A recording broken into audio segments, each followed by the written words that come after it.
చాలా మంది ఏమన్నారంటే సిల్వర్ ఓక్ 3 సంవత్సరాలు పడుతుంది సిల్వర్ ఓక్ రావాలంటే. మరి ఈ మధ్య కాలంలో వాళ్ళకి జీవనోపాధి ఏంటి?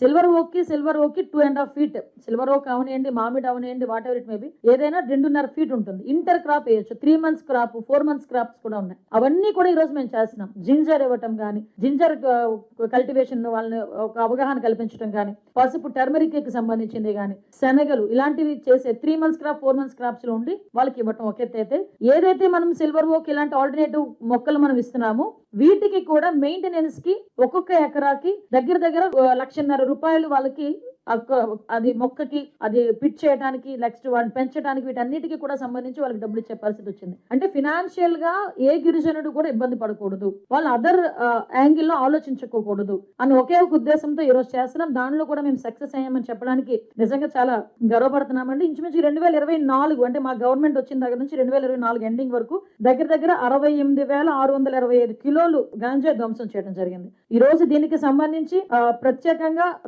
ఇంకొక స్పెషల్ ఏంటంటే, ఏదో గాంజా పట్టుకున్నాము, వాడు ఎవరిని అరెస్ట్ చేసేసాము, జైల్లో పెట్టేసాము, వాడు వెళ్ళి బెయిల్ మీద వెళ్ళాడు, లేకపోతే శిక్ష పడుతుంది, అది కాదు.